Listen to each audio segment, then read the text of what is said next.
লাখ টকা লুট এটা ভিডিঅ' কল ৰিচিভ কৰি এগৰাকী চিকিৎসকে হেৰুৱাবলগীয়া হ'ল ৪৯ লাখ টকা ডিজিটেল এৰেষ্টৰ এটা চাঞ্চল্যকৰ কাহিনী এটা বিস্ফোৰক কাহিনী নমস্কাৰ প্ৰিয় দৰ্শক মই জয়ন্ত মাধৱ গোস্বামী আপোনাক স্বাগতম জনাইছো নিউজ 18 অসম নৰ্থ ইষ্টৰ ডিজিটেল লাইভলৈ এগৰাকী সহজ সৰল চিকিৎসক এগৰাকী মানৱ দৰদী চিকিৎসক আৰু এই মানৱ দৰদী চিকিৎসক গৰাকী আজি সৰ্বস্বান্ত হ'বলগীয়া হ'ল এক মহা বিৰম্বনাপূৰ্ণ পৰিস্থিতিৰ সন্মুখীন হ'বলগীয়া হ'ল আৰু এই বিৰম্বনাৰ কাহিনী আৰম্ভ হৈছিল যোৱা 19 নৱেম্বৰৰ পৰা প্ৰবঞ্চকৰ এটা সাংঘাতিক প্ৰবঞ্চনাৰ জালত খোজ পেলাইছিল এই সহজ সৰল চিকিৎসক গৰাকীয়ে ইন্টাৰনেট ব্যৱহাৰৰ কিছু অছিলা লৈ এই চিকিৎসক গৰাকীক প্ৰবঞ্চনাৰ মেৰ পেছৰ মাজত সোমোৱাই লোৱা হৈছিল আৰু যোৱা 19 নৱেম্বৰৰ পৰা কেইবাটাও কিস্তিত ৪৯ লাখ টকা পৰিশোধ কৰিবলগীয়া হৈছিল এই চিকিৎসক গৰাকীয়ে সেই প্ৰবঞ্চক চক্ৰটোক নিজকে কেতিয়াবা অধিবক্তাৰ ৰূপ ধৰি নিজকে আৰক্ষীৰ উপপৰিদৰ্শকৰ ৰূপ ধৰি ব্ল্যাকমেইলিং কৰি আহিছিল এই গৰাকী মানৱ দৰদী চিকিৎসকক হয় মানৱ দৰদী চিকিৎসক সদাগৰ দেউৰী যোৰহাটৰ এগৰাকী প্ৰসিদ্ধ চিকিৎসক এগৰাকী জনপ্ৰিয় চিকিৎসক মানৱ সেৱাত নিজকে ব্ৰতী কৰি অহা এগৰাকী চিকিৎসক নিজৰ কষ্টোপাৰ্জিত ধন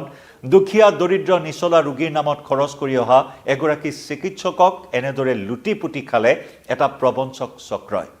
সাইবাৰ অপৰাধৰ ভয়ংকৰ জাল ইতিমধ্যে ৰাজ্যত বিস্তাৰিত হৈছে সমান্তৰালকৈ দেশৰ চুকে কোণে গঢ় লৈ উঠা এই সাইবাৰ চক্ৰই বিভিন্ন জনক টাৰ্গেট কৰি আহিছে আৰু বিশেষকৈ চিকিৎসকসকল ধাৰাবাহিক ৰূপত টাৰ্গেট হৈছে এই চক্ৰটোৰ তাৰ পৰা হাৰি নগল যোৰহাটৰ এগৰাকী সহজ সৰল চিকিৎসক সদাগৰ দেউৰী আমি কিছু দৃশ্য আপোনাক দেখুৱাইছো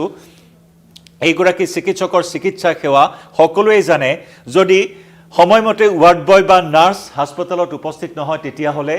নিজেই নাৰ্সৰ কাম ওয়াৰ্ড বয়ৰ কাম নিজে আগবঢ়াই চিকিৎসা সেৱা আগবঢ়াই আহিছে ৰোগীসকলক নিজৰ দৰমহাৰ ধন ৰোগীৰ নামত ব্যয় কৰি আহিছে এইগৰাকী সুচিকিৎসকে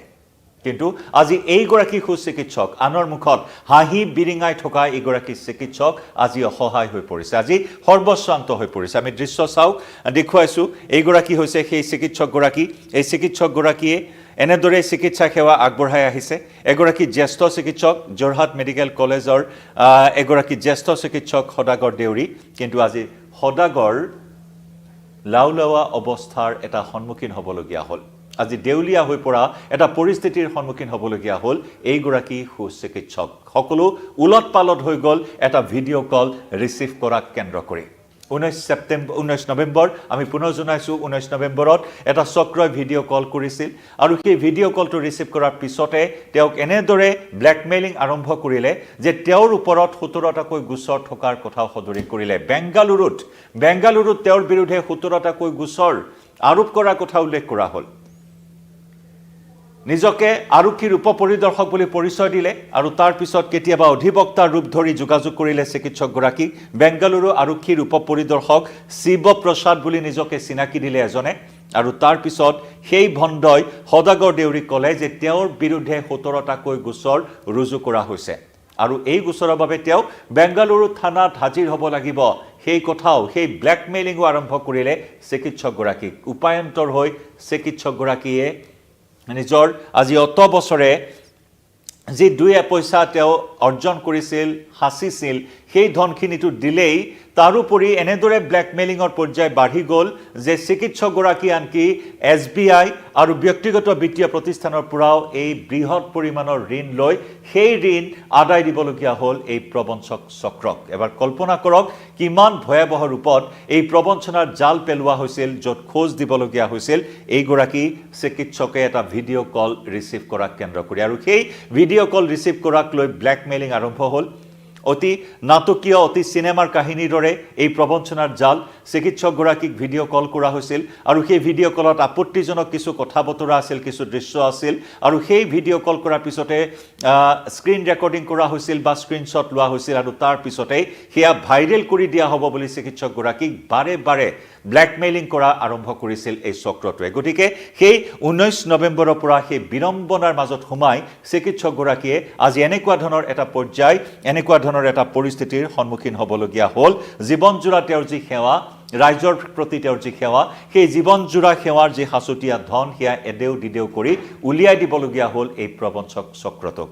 অতি পৰিতাপৰ কথা অতি দুখজনক এই মুহূৰ্তৰ এই খবৰ য'ত নেকি সকলো স্তম্ভিত হৈ পৰিছে সকলো বাকৰুদ্ধ হৈ পৰিছে এনেকুৱা এগৰাকী সহজ সৰল মানৱ দৰদী চিকিৎসকৰ লগত এনেকুৱা ধৰণৰ কাণ্ড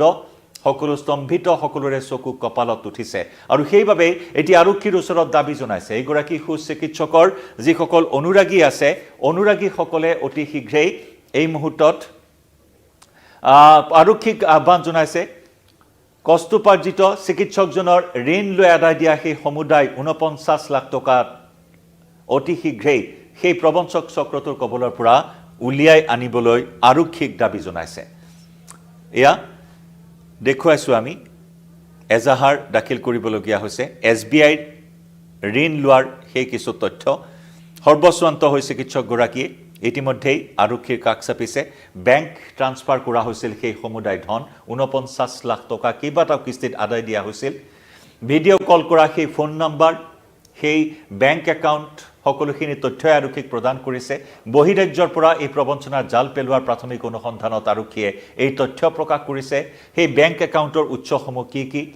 সেই সিম কাৰ্ড এতিয়াও এক্টিভ হৈ আছে নে নাই এই বিষয়সমূহ বৰ্তমান আৰক্ষীৰ তদন্তৰ আওতাত কিন্তু প্ৰশ্ন হ'ল যে সজাগতা বিভিন্ন সময়ত এনে ধৰণৰ ব্ল্যাকমেইলিং এনে ধৰণৰ প্ৰবঞ্চনাৰ সন্দৰ্ভত সজাগতাৰ সৃষ্টি কৰা হৈছে কিন্তু যিমানে সজাগতাৰ সৃষ্টি কৰা হৈছে সিমানেই যেন এই চক্ৰটোৰ উৎপাত এই চক্ৰটোৰ উদ্ভণ্ডালি অতপালি এই মুহূৰ্তত বৃদ্ধি পোৱা পৰিলক্ষিত হৈছে পিটাই এতিয়া এনেদৰে দেশৰ চুকে কোণে ফুৰিছে এই প্ৰবঞ্চক চক্ৰ যে নেকি চাইবাৰ ক্ৰাইমৰ জালত পৰিবলগীয়া হ'ল আকৌ এগৰাকী চিকিৎসক এয়াই প্ৰথম নহয় এনে ধৰণৰ পূৰ্বতেও বহু লোকক টাৰ্গেট কৰি লৈছে কিন্তু এগৰাকী সহজ সৰল ব্যক্তি সেই চাইবাৰ চক্ৰটোৰ এই প্ৰবঞ্চনাৰ তিল মানুতেও ভুকে নাপালে তেওঁ ভিডিঅ' কলটো ৰিচিভ কৰাৰ পিছত এনেদৰে সকলো উলট পালট হৈ গ'ল তেওঁ যি চিকিৎসা সেৱা আগবঢ়াই আহিছিল সেই চিকিৎসা সেৱা আগবঢ়াই অহাৰ ক্ষেত্ৰত একজন বৃহৎ প্ৰতিবন্ধকতাৰ সৃষ্টি কৰিলে কাৰণ তেওঁ ঋণ লৈ এই ৪৯ লাখ টকা ভৰিবলগীয়া হ'ল কাৰণ ১৭টাকৈ গোচৰ তেওঁৰ ওপৰত আৰোপ কৰাৰ যি ব্ল্যাকমেইলিং আৰম্ভ কৰিলে আৰু অতি চালাকিৰে এই সমস্যা সমাধান কৰিবলৈ এইগৰাকী সহজ সৰল হুলাৰ ভাই মূলা চিকিৎসকক পতিয়ন নিয়ালে এই চক্ৰটোৱে আৰু সেইবাবে এটাৰ পিছত আনটো ডিমাণ্ড আহিল এটাৰ পিছত আনটো দাবী আহিল ধন দিয়াৰ আৰু সেই মৰ্মে সেই চক্ৰটোৰ নিৰ্দেশ মৰ্মে বেংকৰ পৰা ঋণ লৈ হ'লেও এতিয়া এই ৪৯ লাখ টকা আদায় দি সৰ্বস্বান্ত হৈ এতিয়া আৰক্ষীৰ কাষ চাপিবলগীয়া হৈছে এইগৰাকী দুৰ্ভগীয়া চিকিৎসক সদাগৰ গতিকে অসহায় এইগৰাকী চিকিৎসক সদাগৰ দেউৰীক এতিয়া পাৰ্যমানে আৰক্ষীক সহায় কৰিবলৈ সকলোৱে আহ্বান জনাইছে তেওঁৰ অনুৰাগীসকলে এই মুহূৰ্তত স্তম্ভিত হৈছে হতচকিত হৈছে এনেধৰণৰ চাইবাৰ চক্ৰৰ জালত পৰাৰ এই ঘটনাক লৈ প্ৰিয় দৰ্শক আপুনি কি ভাবে সজাগতা সচেতনতা নিশ্চয় এই ক্ষেত্ৰত সকলোৱে লাগিব আৰু সেইবাবে আমি এই খবৰ সবিস্তাৰে আপোনালোকৰ সন্মুখলৈ লৈ আহিছোঁ গতিকে আপুনিও সজাগ হওক কোন মুহূৰ্তত এনেধৰণৰ ভিডিঅ' কল কৰি আপোনাকো প্ৰবঞ্চক চক্ৰই আপোনাক জালত পেলাব পাৰে গতিকে প্ৰতি মুহূৰ্ততে আননোন নাম্বাৰ ৰিচিভ কৰাৰ ক্ষেত্ৰত সেয়া লাগিলে ফোনেই হওক সেয়া লাগিলে ভিডিঅ' কলেই হওক ৰিচিভ কৰাৰ ক্ষেত্ৰত আপুনিও ১০০ বাৰ চিন্তা কৰিব আৰু সজাগ হ'ব লাইভৰ পৰা বিদায় লৈছোঁ ধন্যবাদ